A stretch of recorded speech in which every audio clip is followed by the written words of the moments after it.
Okay, cool. Can everyone see my screen? Yep, we're Thumbs seeing up. welcome new PMs. Thanks. Okay, perfect.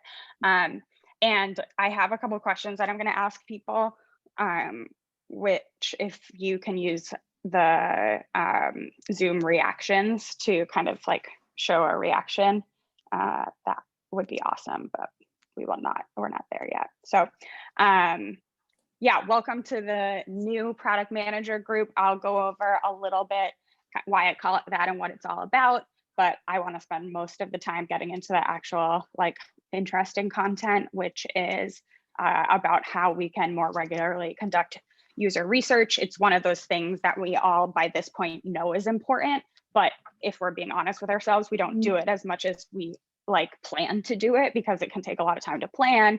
It can just be a lot of cognitive load. And so over the years, I've kind of like developed some like shortcuts to force myself to do it regularly and just wanted, and to also involve my team in the process as well. So I'll share like the tangible tips about how I actually do it.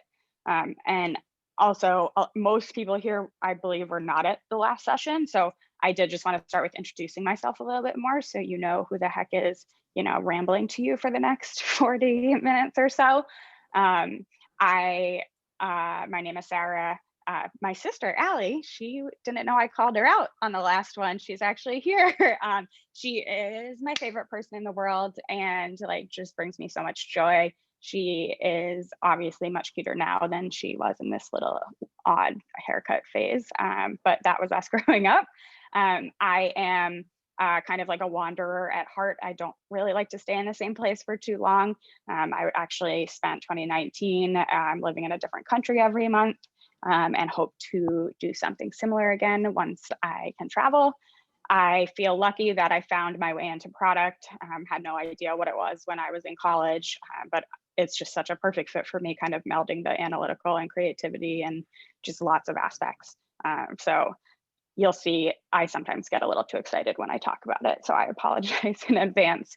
2020 was obviously a tough year for everyone, kind of on top of that, and why this little buzz cut was not necessarily by choice. I was also diagnosed with leukemia, and so I'm currently in my second year of treatment for that. I like to bring it up just because I think it's one of those things that we all are kind of uncomfortable talking about. I was too before all of this, but there's a lot more people going through it than you realize. And so I'm happy to talk about it, answer any questions, like share tips on how to work while you're going through chemo, all of that. And the last thing I just like to share about myself is probably the one thing that like motivates me and drives me the most is like challenge and learning new things. If there's no better way to get me to do something real fast than you telling me like you don't think I can. And that's just something to keep in mind. We're not all like that. We're all different. So if you see some of that in the tips I talk about, don't try to replicate what I do. Just try to make it fit, what motivates you personally. I started the new product management group because I really wanted to like find a community of people who I could relate to and like share tips with each other. And so specifically this group is for people who just love product as a craft and want to get better at doing it. It's not necessarily for people who are looking to climb the ladder or try to like, do a power grab at their company. Like I'm not going to share tips about that. It's really just people who are interested in how do other people do this and how can I get better personally as a PM. And I think these tips can help anyone at any stage of company. I happen to be at a startup right now, but I started my career at, a Fortune 100, like a Fortune 10, like massive company. So a lot of this applies. You just have to do it slightly differently depending on it. Similarly, I think it applies to any product type. I happen to work on B2C right now, but again, I've worked on B2B and internal tools in the past, and it's all the same principles. And last but not least, I honestly I read my last listicle, like then that told me, like why setting North Star metrics are important, but gave me no tangible advice on how to actually set North Star metrics that I just like got so frustrated and was like, we need a place to actually have no BS like tip sharing with each other.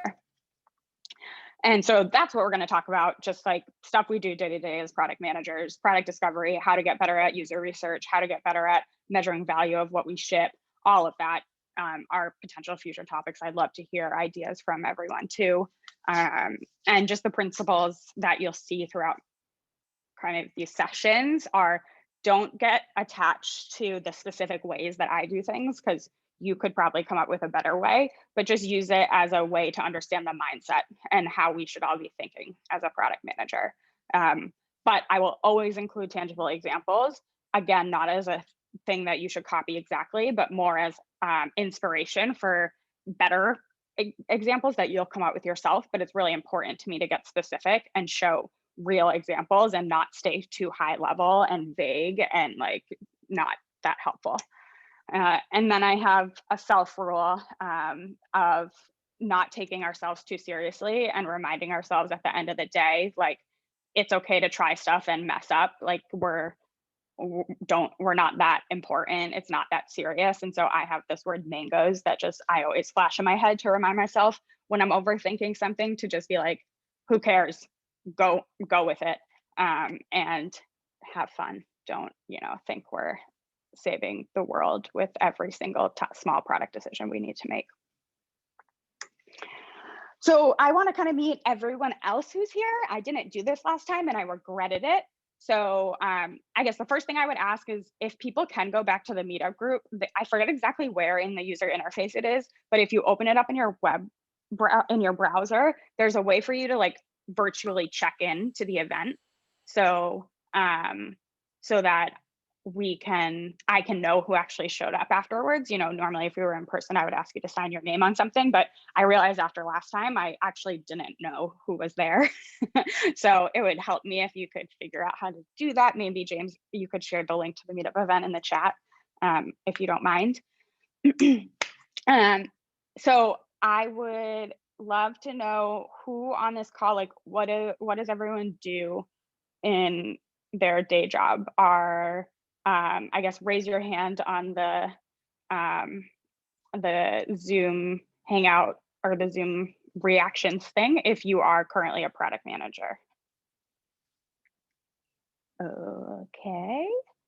Okay, most people it seems like. Okay. Any software engineers here? Maybe a couple, but mostly PMs. Okay. And any designers, like product designers? Okay, cool. Yeah, ish. Sometimes we have to do multiple things. I totally get that. What about your current company size? So who here is currently working at what they would consider, don't worry about getting too specific, but what they would consider a small company? Okay, maybe like a third of people. What about a medium-sized company? Couple people. So then that leaves, what about what they would consider a big company? Will, Lauren. Okay, we have a good mix there. Maybe a little small company heavy, but actually pretty evenly split across the three, I think. And okay, so I just have two more questions. So, and then what type of product? So who here is working on what they would consider a consumer product that, real and people in the world use? Dave, Lauren, Will. Okay, so a few people on B2C. What about B2B? So they're building a product that still real people use, but via their business or their job. Couple people, maybe a few less than B2C. Okay. Oh, okay. So yeah, I had like 5 people. And then last, I guess, would be maybe like internal tools or, only used by employees at your company or just any other miscellaneous group. No one. Okay, so mostly B2C or B2B.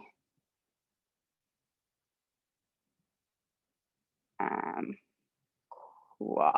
And then this is not for voting, but for if anyone wants to come off mute and share some thoughts, it's okay if you don't. But before I get started, is there anything specifically around user research that y'all are struggling with, or that you want to, like, you specifically came to get answers in a certain part of it, or to hear examples that you would want to share now, so I can make sure I highlight it when we talk about it?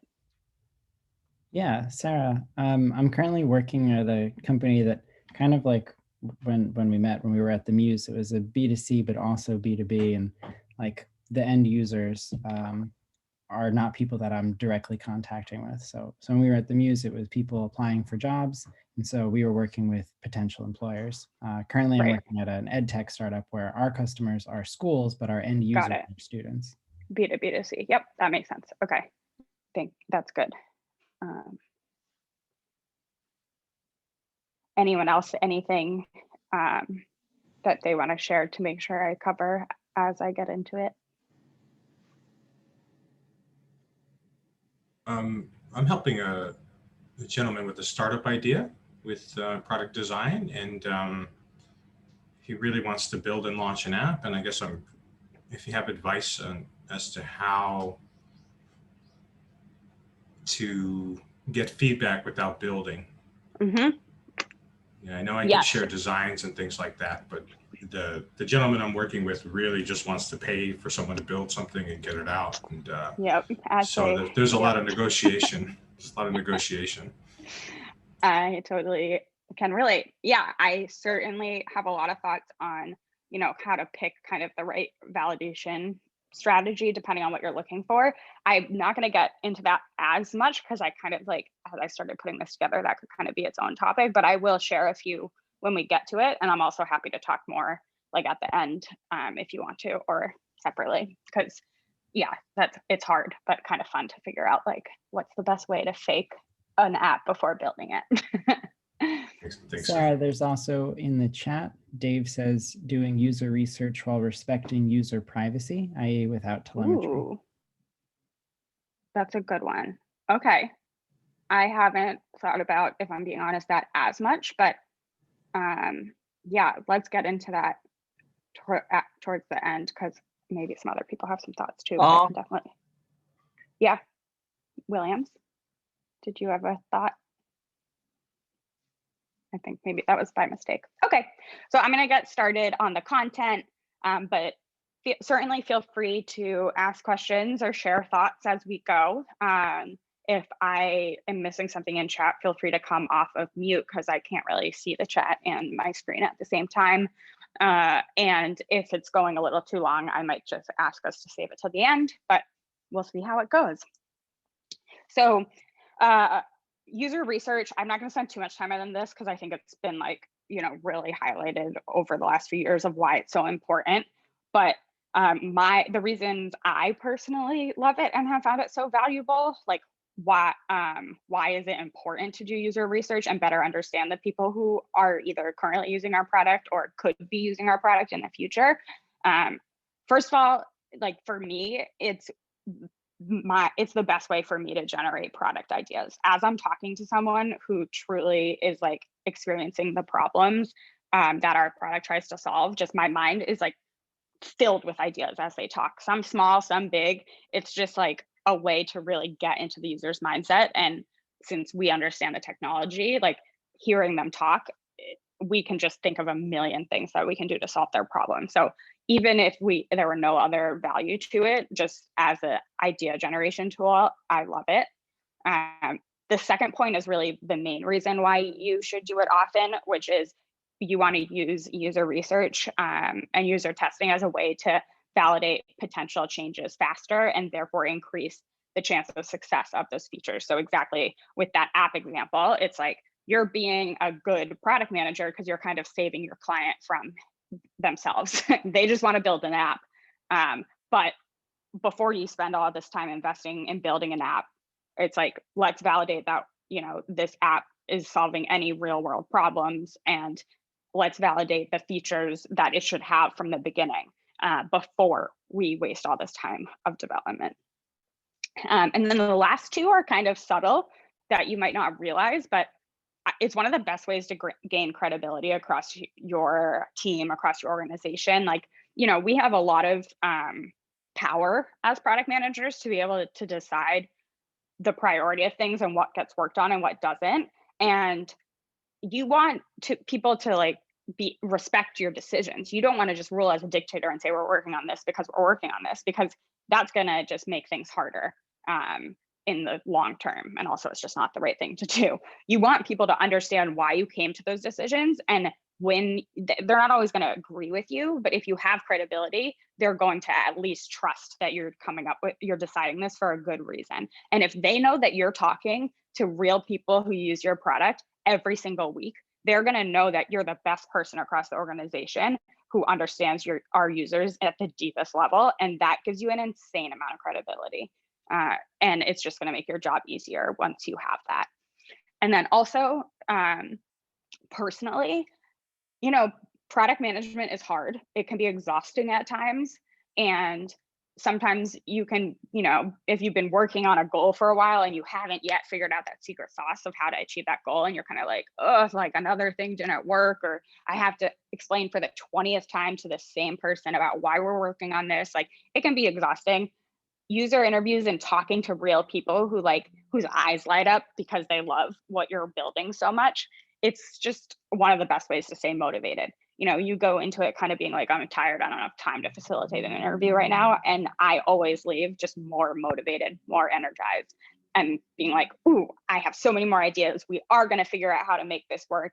And I just love that I get to work on things that real people use. And so this is why I also require any PMs who work for me to do a certain amount of user interviews every week, just because I think it's easy to get away from why we all love what we do when we're super stressed. And this just brings you back to why most of us got into product in the first place. And then this is just a reminder. I said it at the last session. I'll probably say it at everyone, because everything I'm about to share is under the context that we all agree already that a PM's job is not just to ship things on time. It's to deliver a product that people actually find value in using. So you have to agree with this in order to agree that user research is important. And if you don't agree with this, then nothing I'm about to say is going to resonate with you. And then my assertion is that you're more likely to be able to deliver a product of value if you increase your rate of learnings. And so all the tips that I share, last week it was about data analysis, this week it's about user research, the whole goal is just to increase how quickly you're learning about what is and what isn't going to work within your product. And on top of that, all of this is going to be way easier to do if you have strong credibility. You can try to, cowboy product management and just do what you got to do and not get consensus across the team. But it's just going to be way easier if you focus on building credibility and good relationships across your team and your stakeholders. And so, again, this is not only good for you making better decisions, but also getting people to be on board with your decisions. So most of why people aren't conducting as much regular user research as they wish they would, or as they claim that they do, is for a few main reasons that I've found.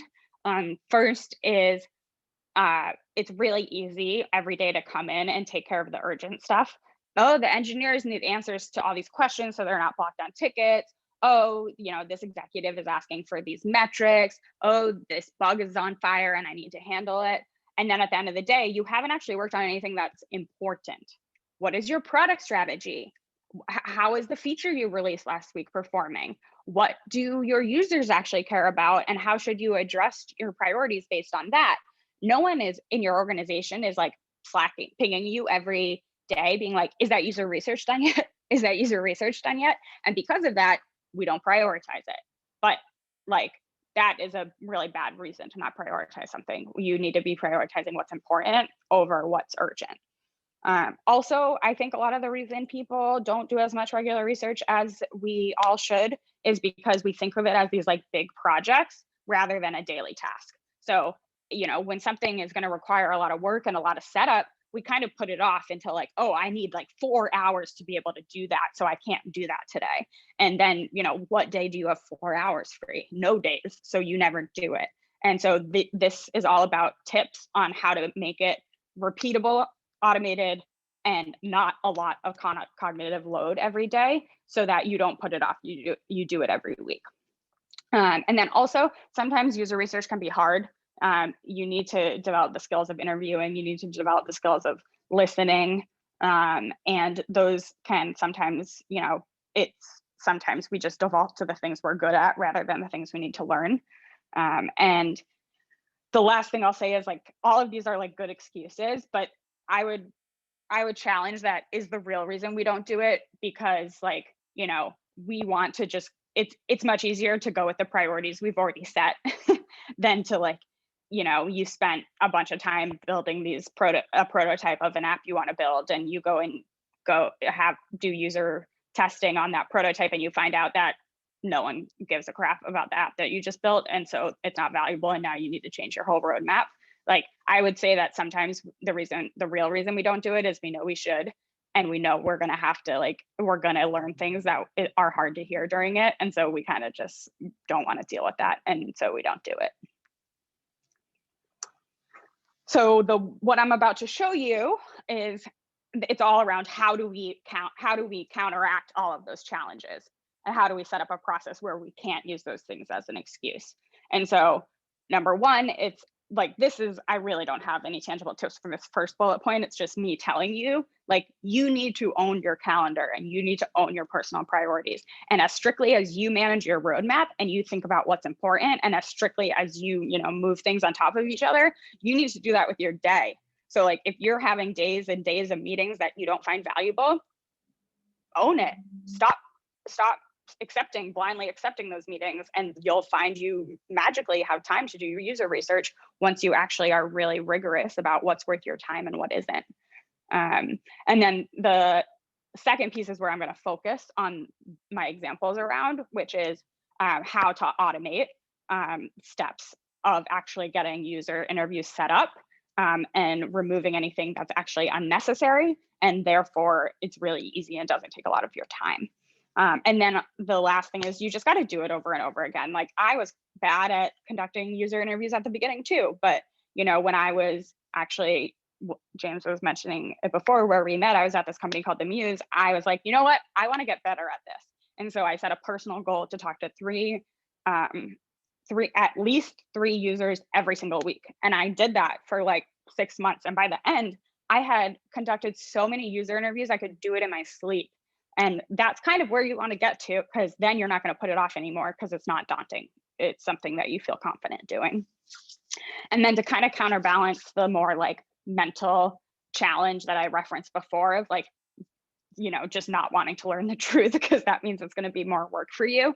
The way to counterbalance that is to shift your mindset. Like, us as PMs, like, we don't need to be the one who always is coming up with the good ideas or having the right decisions. We need to be the ones who are, hearing the best ideas and like having the best ones like filtered to the top. And so shift your mindset from always needing to prove that like the prototype you're testing needs to be perfect. It doesn't need to be perfect, and it never will be. Recognize that like the PMs who have the real confidence are the ones who you hear admitting like, actually, this prototype that we thought was good, we learned that it sucked and people didn't find value in it. And aren't you happy that I just saved the company potentially like thousands of dollars because I learned that now, rather than in 6 months when we launch it and no one uses it? Like, yes, people should be happy about that. And so this is actually how you can become more valuable in an organization. Even though it might seem that it would highlight, your flaws, it actually will show you as a better PM. So let's get into the steps I actually take to regularly conduct user research. Step one is the recruitment and the scheduling. So what I mean by this is, who do you actually want to talk to? How are you going to find those people? And how are you going to get the times when you talk to them scheduled? I remember back in the day, I used to actually recruit from Craigslist, because there was really no better way to do it. I would post on Craigslist, looking for people to do interviews. I would have a screener survey where I would try to filter out to make sure, they weren't crazy. And then I would contact them each one by one. We'd have to go back and forth on email to try to find the best day and time, which is the worst type of email threads. And it was just so much work to schedule, to recruit people to do your user research and to get it scheduled. But now there's way faster ways that this should never be an excuse for why you don't do it. And there's some tools that I'll talk about that you can actually pay for, that, take all the work off your plate. I don't have as big of a budget right now since I'm at an early stage startup, so I don't use those. But, if you are at a place where you can get budget, my argument, for you justifying it would be like, the cost that you spend now on recruitment tools is going to be far, far less than the cost that you continue to build things that don't bring the company like closer to their goals. So this is a much cheaper option for the company. Also, another tip that I'll share is it's really important to think about like picking the right tools for your specific product and your users. So what I'm showing you is what works for me. That doesn't mean that's how you should recruit. Maybe you go to other places to recruit because you know where your users are hanging out. Like, once again, don't focus on the specifics of how I do it. Just think about the mindset and how to apply it to your own case. So the first thing that I want to stress is that we are not talking about usability testing. I do not care about, what feedback people have on the button, the placement of the button, like all these things. Like, this is not about that. Yes, that's important, but it's far less important than figuring out if the product overall is valuable to people. So user testing has started. This is like just kind of an example to hit my point home. User testing, it started as a tool where if you haven't used it before, you can actually, they find people to test out your product for you. You kind of give the URL or the app that you want them to test, and you give a set of questions that they'll get prompted, and it automatically records the person's screen as they use your product. It shows the questions that you want on the screen as they go through it, and they have to talk out loud, so it records their screen and their audio. That can be really helpful. There's times I use it, but I just want to be very clear that the user research that I'm talking about is not superficial. Like, give me feedback on how the screen looks for you, looks to you. It's more about, trying to ask questions to understand, in real life, would this person use this product? And if not, they don't find it valuable. It doesn't matter how pretty your screens look, they're never going to use it. This is one tool. This is one I used to use. It's called User Interviews. I think it's just userinterviews.com. If you do have a bit of a budget, I would totally recommend this. User Interviews, it lets you go in, it lets you say, here are the types of people I want to talk to, kind of set up a demo, like a profile of their demographics. And then it lets you say, you can either do a one-off study or you can do it regular. So I want to, every Friday, I want to get 5 slots scheduled with these type of people. It recruits the people for you, and then you can go in and approve who you like to make sure you get a good mix of people. And this is what I did when I was talking to at least 3 people every week, and it just made it so easy, because even the weeks where I was like, I don't have time for this, it's like those people are already recruited and automatically on your schedule, so you got to talk to them, and it just takes this completely off your plate. There's other tools, I'm sure, comparable to User Interviews. That's just the one I happen to like. I'm going to read through the screen and then take a little break to see if people have any questions or thoughts. This is how I do it now that I have to be a little scrappier and not pay for it. But I basically try to fully automate it myself. So we're lucky enough at the company I currently work at that we do have a really strong active user base who, it's big enough that I can only reach out to like 10%, 5% of the people and still get enough people to sign up. So, maybe you can't automate the email to your existing users, but you can probably still find some way to automate how you reach out to potential users. But the way I do it is I use our email platform. We happen to use Iterable, but any platform you use can do this. And I just create a super simple template that looks like a personal email. It comes from my email instead of like our info email. It has no styling on it, so it looks like a real one that I typed up. And I have it automatically triggering to people who have been using our product for a month. So I like to wait a month because I don't want people who haven't actually really gotten time to use it and, you know, decide if they want to continue using it or not. But again, depending on what you're looking for, you can adjust the trigger. But so I automatically have an email go out to, like, I think I have to 10% of our users after they've been using the app for a month that says, hey, like, I'm Sarah. I'd love to hear what you think about our product. Like, would you be open to talking for 15 minutes, 20 minutes, 30 minutes, whatever it is? And then if so, I link in the email directly to a Calendly that I've created special just for user interviews.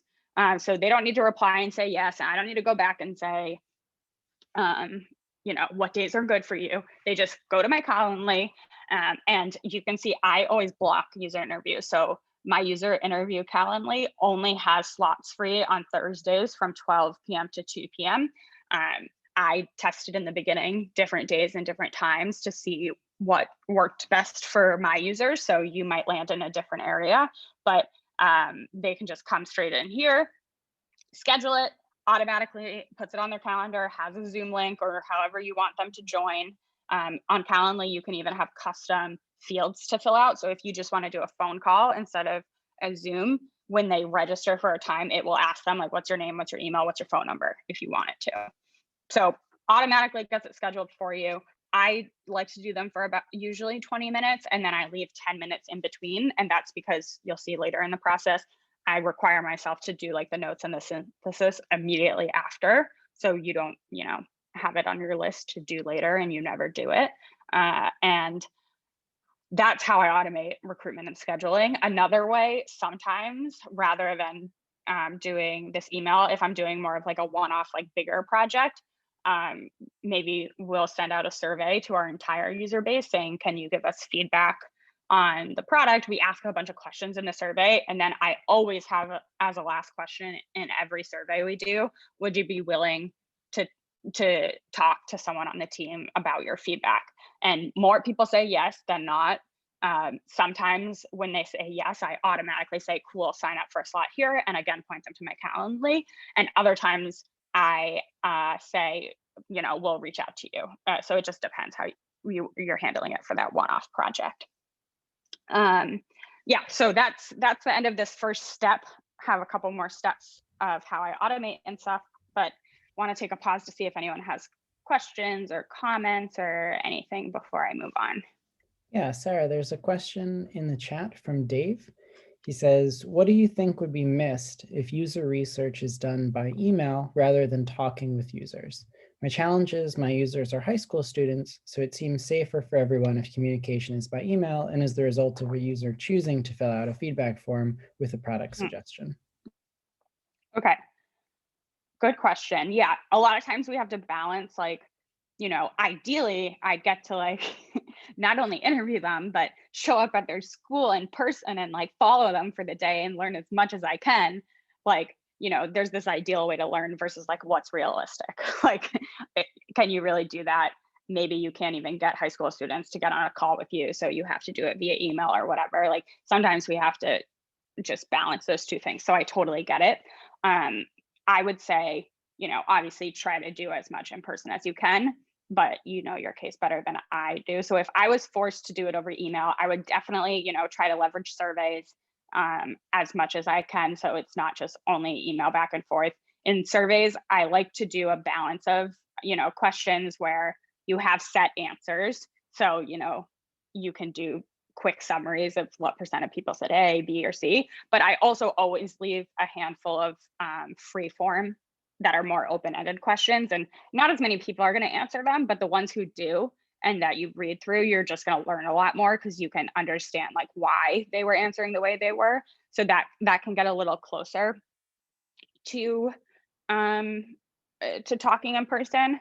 I would say also get creative with how you ask questions in surveys. So this also could be a whole nother topic of like how to ask questions so they're not leading and so you're getting the real true answer of people. But I would say in surveys, so for example, maybe instead of saying, maybe instead of asking questions like, Okay, so here's an example. I work at a company where we're about to add to our app the ability to book houses. So our product helps people plan their bachelorette parties. And so, oftentimes people rent Airbnbs for the weekend. So we're adding in the ability to do that directly in our app rather than having to go to Airbnb. So if I'm doing a user survey for that, instead of asking a question like, what's most important to you when deciding on an accommodation, and like having them rank things, because maybe that gets you the real answer, but maybe it gets you what that person thinks they would prioritize, but not what they really would prioritize. So maybe instead what I would do is mock up what your accommodation page would look like in the app. So I would just like take our design and I would fill it in with data from like a real listing. So I would make 3 versions of that design with like a real image. Maybe I would just pull it from Airbnb. So I don't even need real data yet. I would just like find 3 houses on Airbnb that are different price points and different types of houses. And I would put all that data into my mock-up so it looks like a real listing. I would put that screenshot of like 3 next to each other in the question. And I would ask them, of these 3 options, which would you want to book for your bachelorette party? And then it's like I'm getting as close to the real app experience as possible. And I'm getting their real answer of what they would book, because, someone might say, oh, cost is the most important. But then I give them these 3 options, and the most expensive one has like super cute pink walls that their bachelorette can take photos in front of and will love. And so turns out they actually would book the most expensive one, even though they will never admit that to themselves, because it's more important to them how they look on social media. And so that's an example of, yeah, you can't talk in person, but you can like fake getting to the truth through a survey, as just one example. And yeah, I would say don't be afraid to try stuff. If it doesn't work, it doesn't work. Like, these are high school students, they know technology really well. So you could even say, like in your email, you could say, great, we're going to do a virtual user research study together. Can you, step 1, open this app on your phone? Step 2, can you start screen recording on your phone? Like, they're going to know how to screen capture their phone, like more than, the grandmas I used to build products for at PBS. So they can actually start screen recording their phone. And then you can say, please, on your phone, try to make a purchase. Like, here's a fake credit card number for you. And then they're recording their screen and they're making a purchase, and then they can send you their screen recording. So, it's not perfect, but you can still get creative in trying out different things. Sarah, there's another question in the chat, and I also just wanted to let you know it's 6:15. Thank you. Rob asks, I have a question. I set up a little feedback widget asking people to sign up for a 30-minute time slot on our website with Calendly. A decent number of people signed up, but I get a ton of no-shows. Any experience avoiding no-shows? Yes. First of all, there's always going to be a certain amount of no-shows. Like, unfortunately, that's just how humans are. But I would say when I usually see maybe like if I'm doing 5 interviews in a day, 1 no-show should be the average. Maybe you'll have some bad luck days where 2 or 3 people don't show up, but that should not be the norm. Like, over, a handful of weeks, the norm would be 4 out of 5 people show up. So I would say the best way to kind of avoid that is, 1, if you can give incentives for people to do these user interviews, like, a $50 gift card at the end, like even 25, I find you don't have to give as much as you sometimes think you need to. Like, that's going to be one of the best ways to ensure they show up. Like, they get money if they come. And I'm not able to do that right now, so maybe you can't. So other ways is just like reminders. So can you automate? I know Calendly sends a reminder, but a lot of times people feel more bad if it comes personally, like from a real person. So can you automate some kind of email that goes out to people directly from your account saying, like, can't wait to talk to you tomorrow, like, as a reminder, here's how you join, here's the time, here's this, here's that. So then they feel bad if they don't show up. And then I would say maybe like the last thing is just making sure it is as easy for them to join as possible. Like, I used to have no shows, but like, they had to physically come to the office. Now that we're all remote, you would think no shows would go down because all they have to do is like click on a link and they don't even have to get dressed. So I would say just make sure that you're making it as easy as possible for these people to join. And, you know, maybe in the follow-up email, also giving them a link to reschedule. So it's like, totally understand things come up. We all have jobs. So like if tomorrow happens to be a bad time, that's totally okay. You can still talk to us. Just use this link to reschedule. Maybe some of those things can help. I have a small Thanks. question. It's totally okay if you skip it if we don't have time. You mentioned like for this, your example, you waited about a month to make sure that people were familiar with the platform. And I've definitely been on the other side where like I ordered something and then I get a, you know, how did we do the next day and I haven't Right. received the thing yet. So how do you decide like what's a good amount of time and what's a good familiarity with your product? Yeah, no, I'll ask that now. I think so. The event I had going from 5:30 to 7. So I think I'll plan on talking until about 6:30, 6:40, and then we'll stop. And anyone who wants to stay on and ask questions, we can talk more. But that's how it'll go. I'll probably talk, yeah, till 6:40 if I'm being honest, or longer, but I'll cut myself off. So yeah, I think that depends. So the question was, how do you know when to reach out to someone or like who you should be? That depends on your goals for that specific round of research. So because I try to automate this and keep it the same, I was like 1 month is good just in general.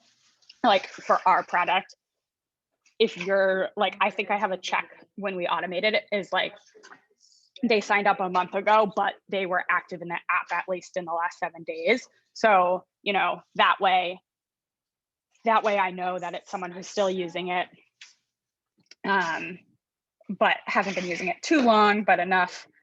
If I wanted to instead if maybe I'm trying to improve our onboarding experience, like in that case, I would actually change it to reach out to someone immediately after they sign up. If I was instead, sometimes instead of triggering after a month, I trigger it after someone's bachelorette party is done. So I trigger it off of their like end date. And that's when I want to get feedback on like, I don't actually care about the app. Don't forget about my product. How was your party? Like, just tell me about your party. What was the funniest thing that happened? And like, that's a way to get ideas. So it just depends on your specific product and what you're specifically looking to get feedback on or get ideas around. Thanks. Cool. So next step is, I think it's super important to include not just yourself, but everyone in this process. The first rule of thumb is like, no matter who you include, I believe that the PM should always be in the room. This is not a thing that you should outsource.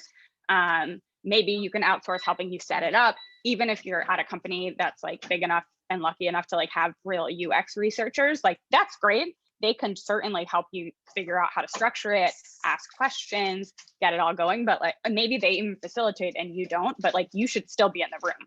Like you should still listen, because this is the most important thing that's going to help you do your job better. But then for the rest of the team and maybe even your stakeholders or your larger company, you want to provide an easy way for them to be involved if they want, but not like feel like they have to be involved as much as you because they don't have the time. But I personally do like to kind of like require it at minimum for like the engineers who work with me or the designers who work with me, which once again, they don't need to come to every session like me, but you know, they should try to come to maybe like one every other week or just some regular cadence. So they feel like they're hearing things straight from the user mouth and not only translated through me.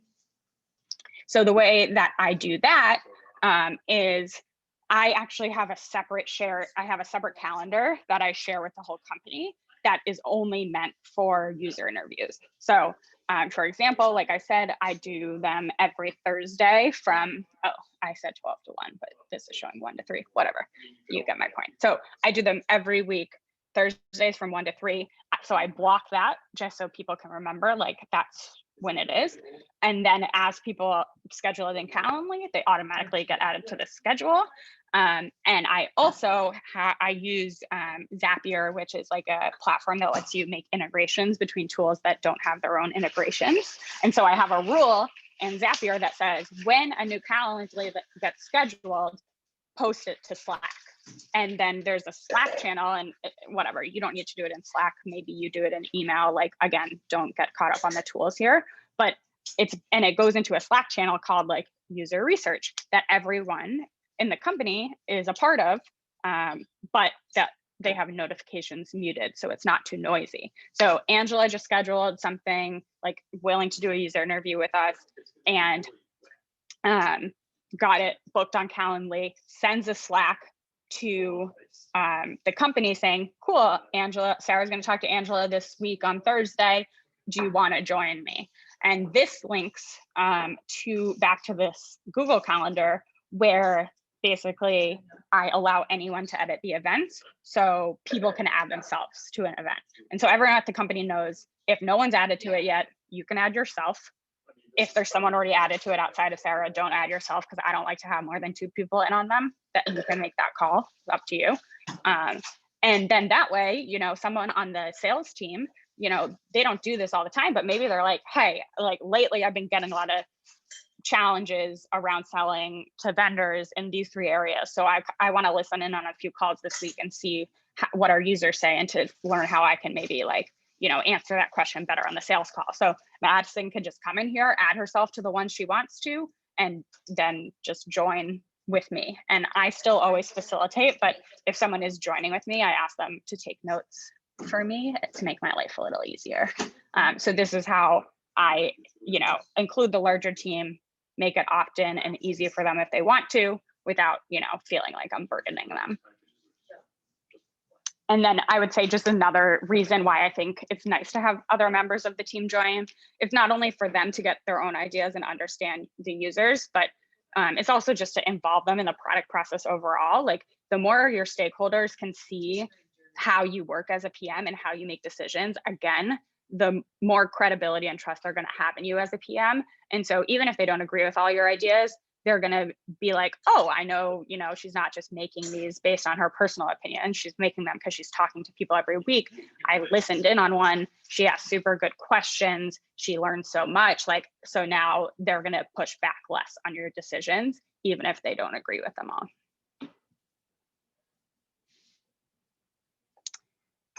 All right, step 3.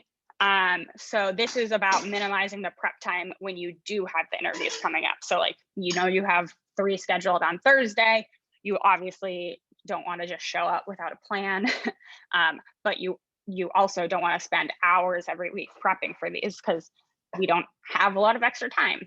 So the way I like kind of combat that is being super, super clear about my goals for, you know, for that week of what I want to learn. I have a standard template that I use for every session that I just copy each time. And then I kind of, if 1 week I actually don't have time to do prep like I wanted to, or I don't have time to like make a specific prototype for that week, I have kind of a fallback plan for like worst case scenario. If I have no time to prep, I can always just get on the call and have them like go through our current product. And I always ask these same questions, or I can always get on the call and have them watch a competitor and like see what we learned from them using a different product. Like, I just always have a fallback plan that, you know, you're always, even if you ask the same questions, like, and have them use your product every week, every month, like, your product evolves over time. You're talking to different people, you're going to learn different things. So it's still going to be valuable. So how do I do like the templates and the actual prep? So again, organize it however you wish. This is in Google Docs. I'm in the middle of moving everything over to Notion now, like the whole world is. So it doesn't actually matter what tool you use. This is just like the tool. You can also not use anything on the cloud if you don't want, like use Word docs, whatever you use, I don't care. But this is the process. So one, I just basically have a folder that I duplicate for every week that I do user research. And then I keep this like running log of the people who are actually scheduled and who I'm talking to. Did I include a screenshot of that? No. So that usually just says like, what's their name? Maybe some fields about them. So for example, are they a bachelor, or are they a bachelorette? what city are they going to for their bachelorette party, like just certain fields about them to make sure I'm getting a good mix of people, maybe their age, something like that. And then within each folder, I always have first my outline and script. So this is what I do kind of at the start of each week to say, what am I specifically going to like ask people about this week? And then as I talk to each person, I have a specific doc for each person I talk to, and that's purely just to take notes. So I share that with the person who's joining the call with me, hopefully, because ideally I can just focus on facilitating and being in the moment and listening, and someone else can take notes for me. And then I always have the interview summary learnings, which is like a super quick synthesis of what you learned from talking to these people. And on the right hand side, this is a screenshot of like the outline and script doc. You can, you know, put your own sections in it, do whatever works for you, but I try to keep this super lightweight. Like I don't need to do an insane amount of documentation for each of these. It's just enough to have you go through the process of like thinking about, what is this for?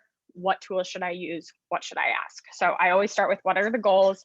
So, you know, for example, this week, you know, maybe you're working on a specific feature, maybe the engineers are working on a specific feature, or maybe you're trying to decide what you should build next, or maybe as a company, the company is trying to decide, you know, what should their priorities be for the next quarter. Like whatever's currently going on, I'm sure there's something going on at your company that having some user insight could help you make a better decision. So like pick some area of focus.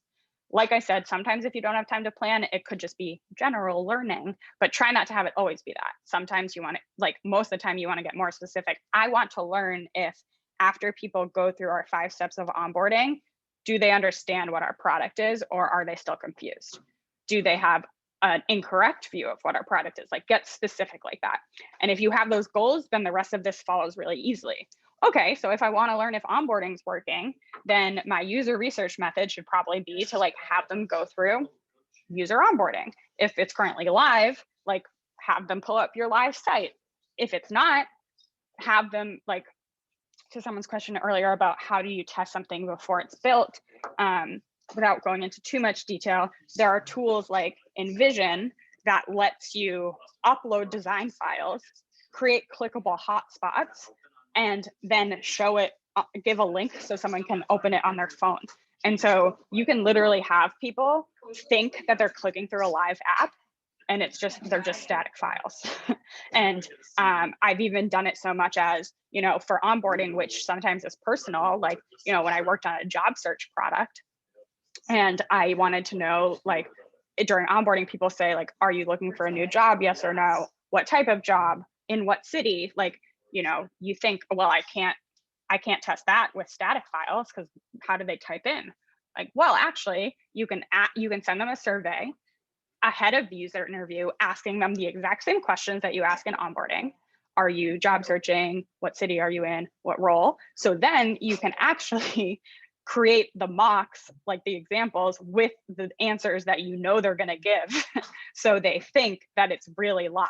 And like, that seems like a lot of work. So make sure you just pick all the users who are looking for engineering jobs in New York City. So you don't need to make 20 versions of this, or pick 3. So you don't talk to the same person, but you only need to do 3 versions. So that's what I mean when you want to think about the user research method. Like take a minute to say, okay, if I'm trying to learn this, what do I want them to actually click through, or maybe I just want to do an interview, or maybe I want to watch them use a competitor site. Like think about the method based on your goals. Then I get into a little more specifics of like, how would I actually structure it? So, you know, typically it's like, I want to learn if onboarding is working or not, why, or like, I know onboarding isn't working. We have a super high drop-off rate. I have no freaking idea why, and I want to figure it out. My user research method is going to be a combination of user testing, where they go through onboarding on the site, and just user interviews.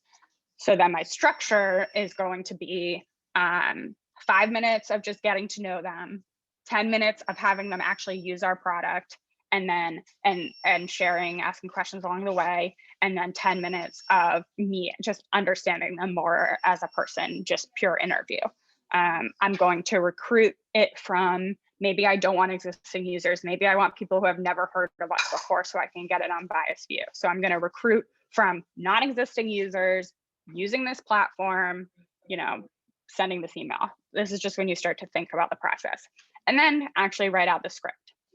You're going to adjust the script as you're doing the interview based on what's working and what's not working, but you should always have questions going into it. So and these questions, this is where you spend the most of your time, because we all ask questions in a biased and a leading way, and you need to try to really be thoughtful about how to not do that. So once someone finishes going through onboarding, you don't ask, did you like onboarding? Like, they're gonna be like, sure. But instead you should say, okay, now that you finished that, could you, like, there's no right or wrong answer here. So like, don't stress out about trying to get it right. Like, in your own words, could you tell me how you would describe what this website does to your friend? And then you can see what they say.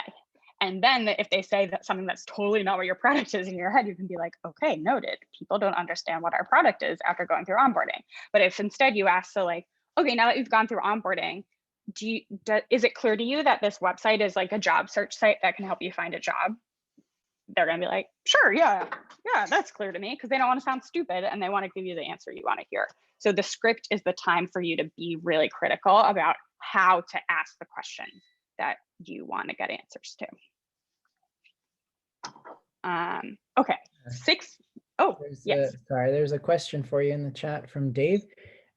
Just want to be sure I understood. Do you ask your users to use a competitor's product and ask what they think about it? Yeah, sometimes. Like, that was something I hadn't done before. And then one week I didn't have a plan. And this was actually when I was working at that job search company. And I was like, you know what? I've watched people use our site like hundreds of times. I don't need to watch that this week.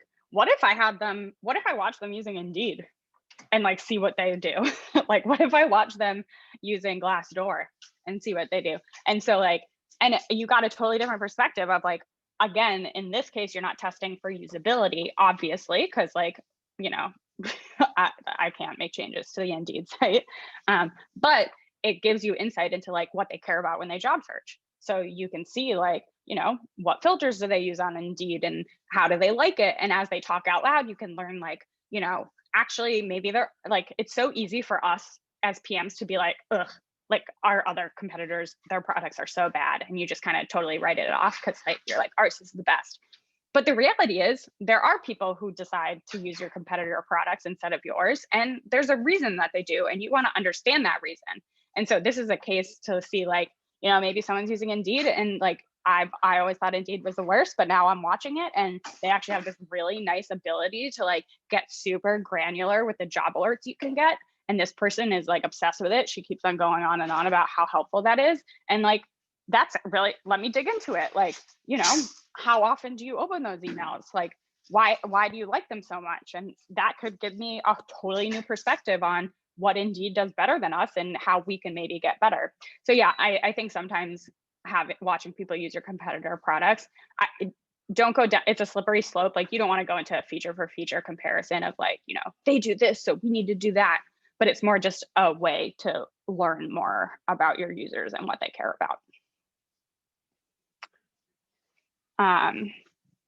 Okay, so I'm going to get through the last couple of steps in the next few minutes, and then we'll have plenty of time to kind of just have an open discussion about all this stuff. So next is gaining confidence as an interviewer.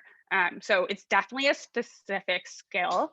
There are people, you know, it's kind of what I was alluding to last time.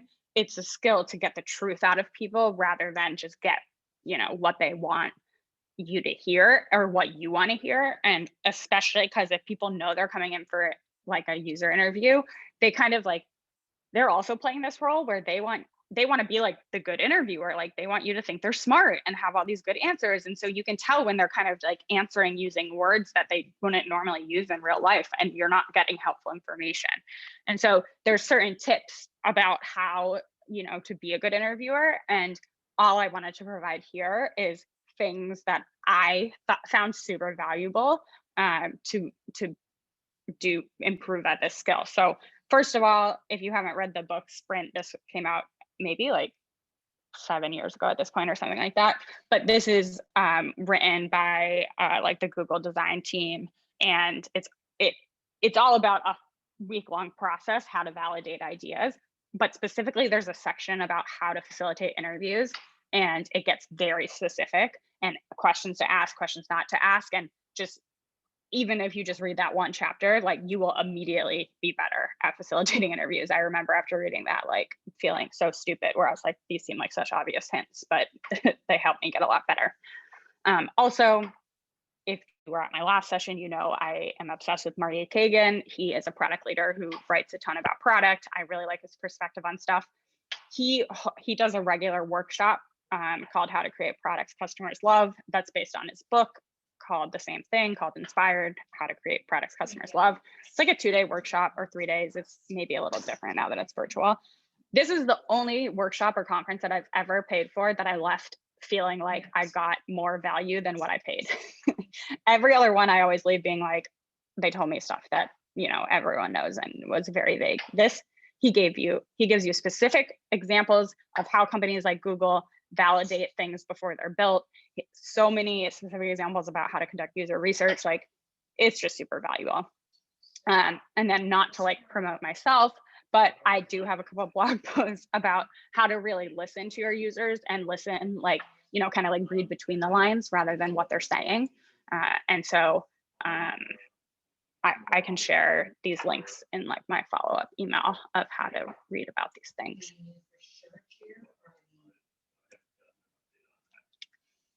I think, okay, cool. So I just have 2 more steps. So immediately documenting synthesis is just the idea of like, don't wait, you know, until a week to do some formal analysis of what you learned. Do it right away. Don't overthink it and just write about it. So what I always do is within my notes of the interview, like I write, you know, their answers to the questions, but then I always have these kind of like summary categories. So kind of as they're talking, I fill these out too, where it's like, oh, what are some emerging themes that seem to be coming out of these interviews? Of like, you know, oh, it seems like people always do job search on the weekends, or like just general themes that you're hearing. Sometimes I have ad hoc topics. So if I'm doing like, you know, specifically if I'm trying to learn what tools do they use to plan their bachelorette parties, like maybe I'll summarize that at the top. I'll pull that out of my notes to the questions, to the answers of the questions. This is something I learned after a couple of years. If you are doing an interview and someone says a quote that's like so good, like write it down word for word and write down the minute that they said it, so you can go back if you are recording them to like hear it again. So you don't need to listen to the whole thing. And these are always so helpful. Like, you know, you can give them to the sales team. You can put them in your slides when you're trying to pitch to leadership why you should work on something. Like, these real user quotes are better than any data that you can provide. And then I always also summarize my product takeaways kind of into 2 buckets. There's like immediate things. You're going to notice so many bugs and so many issues when someone's using your site. And that's not really why you did it, but like, it's good to remember them and fix them. And then there's the bigger things of like, oh, I noticed that, you know, it would really help them if there was a way to create like an inspiration board for like the vibe that they want for their bachelorette party. Because right now they use all these other tools to do it. And what if we could do that in our app? And that's like not an immediate small feature, but it's like a bigger thing that I might want to think about, a potential opportunity. And I do one of these for every interview as I'm doing it. And in the 10 minutes buffer time I allowed, I finish it up. And then once I finish them all, I kind of pull them into like one higher level doc of like, okay, now that I have these notes for all of them, what were the emerging themes like across the 5 people I talked to? What were, you know, what's the list of them all compiled? So I have one takeaway doc that I can share with the company and with myself. So I never need to go back into these individual notes again. It's too much. And then that connects to then actually sharing it widely. Like, if you do this, you're already ahead of the game because you're learning so much, but you want to bring your team along with you. You want them to learn with you, and you want the greater company to understand the process as well. And so once again, the way to do this is like keeping it lightweight and regular rather than waiting for you to put together some like fancy persona report that like takes hours for you to do. And you only do it every now and then because of that. And again, leads to ideas within the team, builds credibility of you as a PM across the organization. So this is the way I do it. Again, you can probably come up with a better way, but I actually have a specific channel in Slack that I named like what I learned. And I basically let anyone share stuff. Like the idea is to promote learning and sharing across the company. So like Madison is actually on our sales team. I talked about her earlier. She talked to a lot of users 1 month because she wanted to know why they made a purchase with us. She called them up, talked to them, and then she just dropped her sharing like what she learned in the Slack channel for everyone to read. You know, she didn't make it fancy, bullet points, typed it out, shared it. And then people started replying, like people jumping in to say, oh, cool, that gives me this idea, that gives me that idea, like asking follow-up questions. The whole point is just to spark creativity and to get people excited. Like, oh, our users have this problem. Here's how I could solve it. And then I also have started actually putting everyone I talk to, instead of doing it in a Google Doc, I use this tool called Airtable, which is basically just like a fancy spreadsheet or a, you know, lightweight database. And that way, anyone in the company can actually see, like, they can go back and see, here's the 100 people we've talked to over the last 6 months. Here's the link to their notes. Here's the link to their takeaways. Like they were this age, they were in this city, and that way, you know, oh, and here were their like pull quotes. So that way, you know, if someone's building a deck and they specifically need quotes from like all women who are in their 30s in big cities, because we're trying to validate this new product and we want to go back to them, they can like filter the Airtable from it. I don't need to do any work. It's like, I already did the work, it's in there, use it how you wish. Yeah, so those are my the 6 steps and how I automate them and how I think about trying to make them easier to make sure I actually do it every week. I would love to hear like more questions people have, or I'm sure other people, you know, do this in different ways that might be better. So also, if that's enough information for someone, you also don't need to stay on. But I have the next 15 minutes to just kind of talk about this and hear what people think.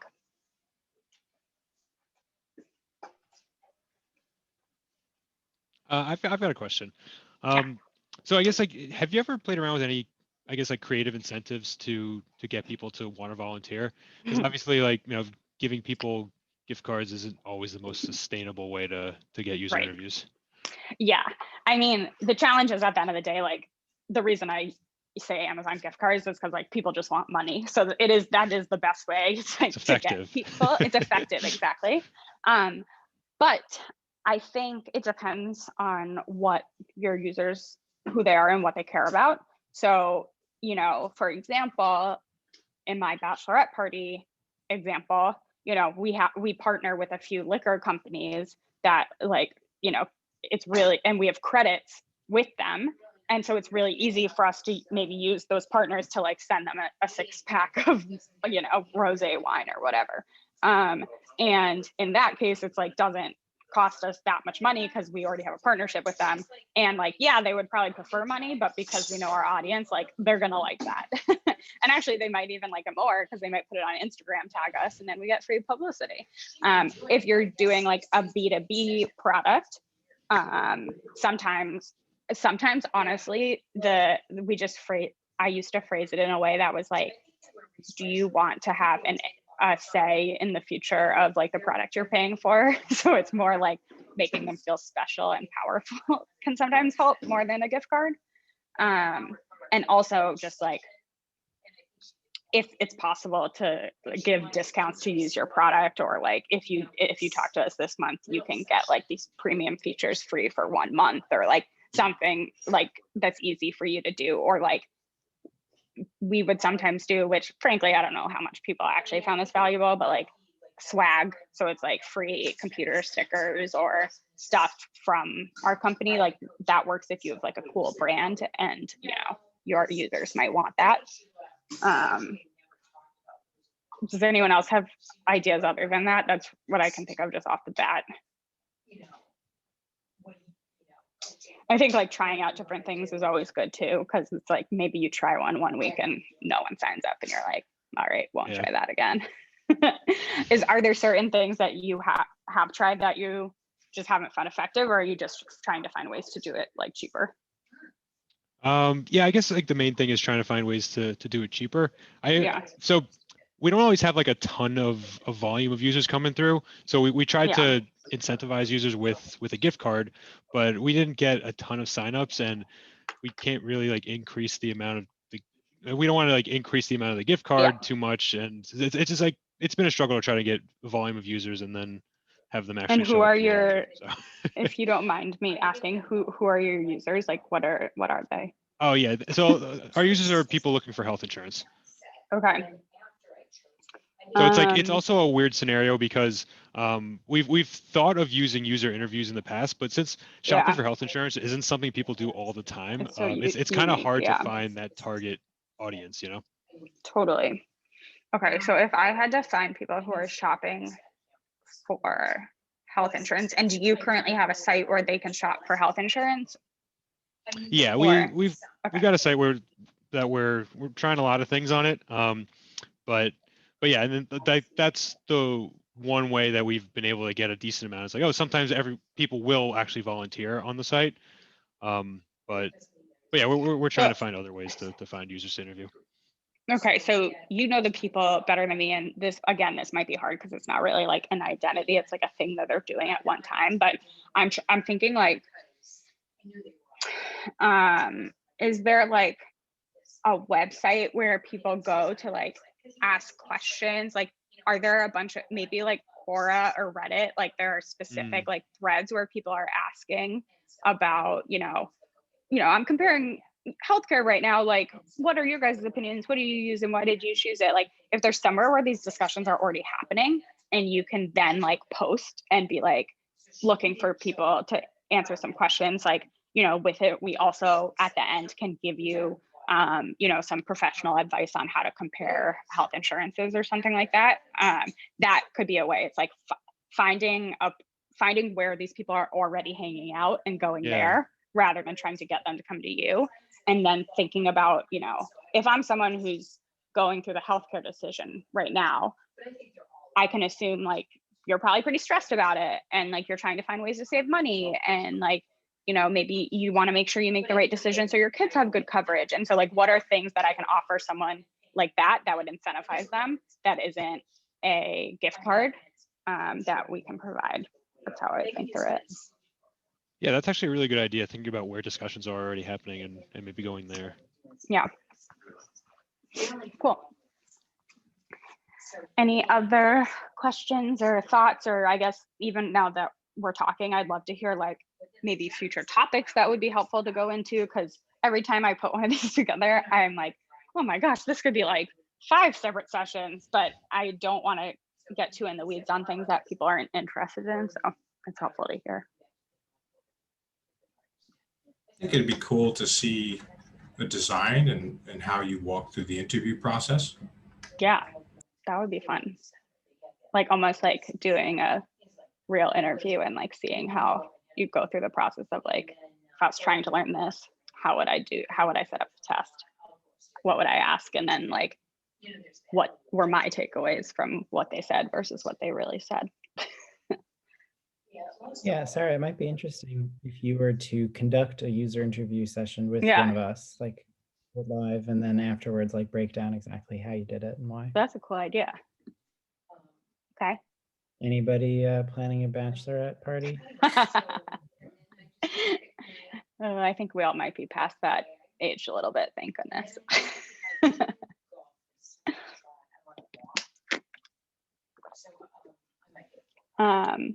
I have a quick question for you. Yes. Currently, I'm not doing any user interviews because I'm in this really small startup where I wear all the hats. So, but like the CEO and sales are just throwing at me 150. Like I think I have a spreadsheet with 1,000 ideas of what's the next thing we should do. So like, do you have that even in companies where it's not just at the start of it? Yeah, I would argue, so I'm also at a pretty early stage startup. I mean, we're starting to grow, but I was the 5th employee like 2 years ago. And I would argue that user research is even more important at that stage, like, because, and even if you read, same with Marty Kagan, that guy who's doing that workshop I said, he's like, if you're at a big company, like, you should try to talk to 3 people a week or something like that. If you're at a startup, you should try to talk to 3 people a day. Like, this is the stage where your entire job is to validate, we have this idea, we think we can solve this problem for people in some way, but I guarantee you, you're going to be wrong about some of those things. The problem you're trying to solve, not that many people have it, or the way you're trying to solve it is not actually the right way. But the whole point is you can iterate super quickly. And like, if you have a good team, you will eventually figure out how to answer those questions. But your first guess is certainly not going to be right. And so you need to get into a process of finding that out as fast as possible. Like, these hypotheses that your company is like foundationally built on, you need to learn as soon as possible if they're true or not. And so you need to be talking to people all the time. And at early stage, and I totally get it, like, it's so hard to do it when you're like, I'm currently like the head of product, I'm also our designer, which is hilarious because like I should not be our designer, and our data analyst and like all of these things. But sometimes I'm like, I on purpose drop the ball where I'm like, I'm not going to get you those designs by tomorrow because I'm going to spend 5 hours like validating these 3 ideas that we're about to work on first. And people might be annoyed with you at the time, but when they realize that like you've like increased the chances that the company exists in a year, like, they're going to be happy that you did it. I guess some tangible ways to try to get it to happen more are, once again, just trying to keep it super lightweight. So like, don't overthink it. Like, especially at a startup, like, you can be even scrappier. Like, I was at a startup a couple of years ago and we worked in a co-working space, and like, sometimes I'd be like, F it, I don't have time to like find the right users. I don't have time. I would just go to the office next door or go into the hallway or like in the like lobby of our co-working space, like find 3 people who are like just working there and be like, do you have some time like to give me some feedback on something, and just like ask them questions. And once again, you can learn from, even if you don't show them your ideas, you can say, if I'm talking about job search, I can learn, like, for example, like, hey, like last time you were looking for a job, can you tell, like, what sites did you use the most? Like, what was the most annoying part of looking for a job? And if in their first answer, if they don't answer the thing that you're trying to solve, like, they probably don't care about what you're trying to solve. So like, there's ways to get those answers without necessarily having to prototype it and show it to them. But I would say as a startup, again, like, dev time is precious. You just said it yourself. You have 1,000 ideas that you could work on. Like, you don't have time to build, ship, see how people respond, and iterate on 1,000 ideas. You can't build all those ideas. So how do you pick what ideas you build? Do you pick them based on your founder's favorite? That seems like a recipe for disaster. Pick them. Yeah. So the user research, what it does is it helps you say, like, you know what, I think this idea is likely to have the biggest impact. And like, I think that for these reasons, but now I'm going to confirm my suspicion. And so now I'm going to just take some designs, I'm going to make them clickable using Envision. I'm going to bring my phone to someone in the hallway. I'm going to have them tap through it, and I'm going to like see what they say as they do it. And then that can confirm what you thought. Like, yes, people seem super, like, if someone clicks through your designs and they're like, oh my God, this is so awesome, can I give you my email so I have access to this when it launches? Like, then like, we found something valuable. If 10 people click through it and not a single person asks you how they can access that tomorrow, like, I'm sorry, you might not want to hear it, but they don't care. Like, and if you ask them, like, did you like that? They're still going to say yes. But if then you ask, like, cool, can I have your email so I can email about it? They're going to be like, no, please don't spam me. And like, then it's not ready yet. And then you can iterate 3 or 4 times until you figure out this is what people like. And then when the engineers are building it, you've saved those 4 weeks. If you didn't user test, you would have built it, and then you would have had, and then it wouldn't have worked, and then you have had to iterate, and then it wouldn't have worked again. And that's like a 8-week cycle, but now you've done it in 1 week. And the first time they build it, it's going to be 4 times better than if you had started without the interviews. And one of the hard parts is like being the only product person at a startup is like typically they hired you because no one else has product experience. And so like you're not only are you doing all these jobs, but you're also doing the job of educating the company of how to think in a product mindset. And it's really hard to do that, especially with founders, because, you know, they're the founder. They are passionate about this idea. That's why I started it. But that's your job as like the product person at an early stage company, is teaching people in a non-condescending way, in a way that's like, I'm bringing you along with me. Like, this is how you do the product process, and letting them not telling them, I promise it'll save you money, letting them see it for themselves, like letting them see like, oh, we learned so much from that 20-minute conversation. Like, that is such a better use of time. Like, do those every week. Like my CEO is now like obsessed with talking to users, because he's like, every time we do it, he's like, oh my God, we just learned so much and we should do this instead of that. And so he's like, yes, like do that every week. Like, no, he's still not giving me lots of money to do it. That would be nice. But he's at least like understanding why I spend so much time doing it. So. Sarah, there's another question in the chat for you. I'm sure you can see it this way. Yeah, actually, thank you. I didn't notice it though. Do you think Apple and Microsoft do user research? Such an interesting question. If so, how do you explain the keyboard on the Mac Pro and the numerous problems with Windows 10?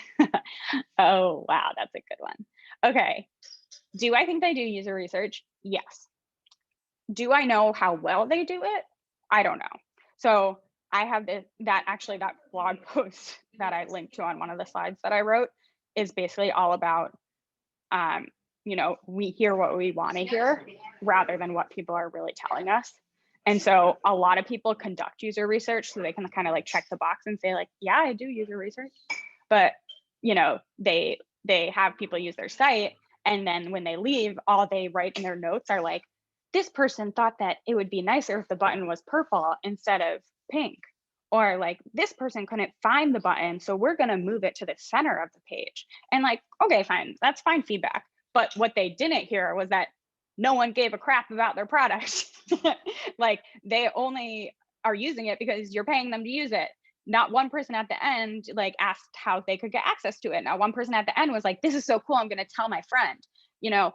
And people don't hear that because they don't want to hear it, and they're not like listening for the like subtle clues of like, oh, when they answered this question, they said yes verbally, but their eyes wouldn't connect to mine. So they were lying to me, and they're liars. So I think that, yes, absolutely, they do user research. And I think that just perhaps, you know, they've gotten away from doing it how they used to in the early days. Also, user research increases the chance that you launch good products, but it doesn't guarantee that you do.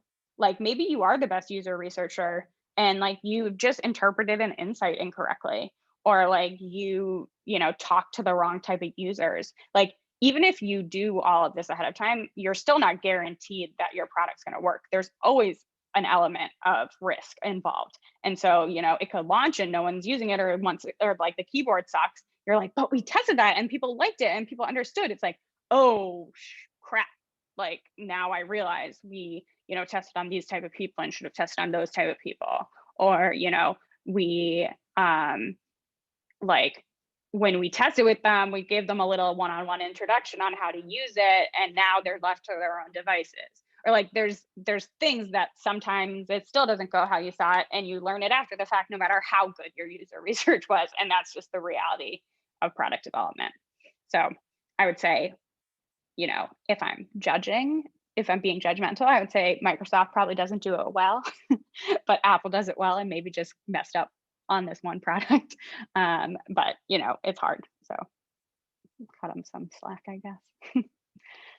All right, so I don't want to go over, it was kind of fun. Last time was a bigger crowd, but because of that, we didn't get to talk as much. So this was at least fun for me to like actually be able to hear what people are thinking about. So hopefully this was helpful and people felt valuable. My goal is like, when people leave these, they have at least like one tangible idea that they're like, this is cool and applicable to me and I can try it next week. Like that's, hopefully everyone got at least one takeaway, hopefully a few, maybe a handful of ideas.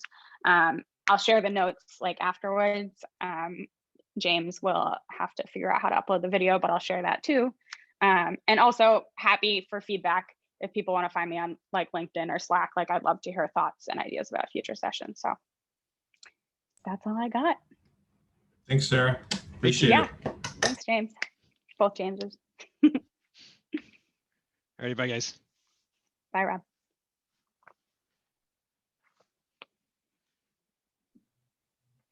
You're welcome, Aparna. Thank you. Should I end it, Sarah? Let me save the chat and then yes. Thank you for I knew you would be a great facilitator. I appreciate it. It really helped me out with the questions because it's hard to like do both at the same time. Okay, I saved it. So I got it. Cool. See you next time. Thanks, James. Bye.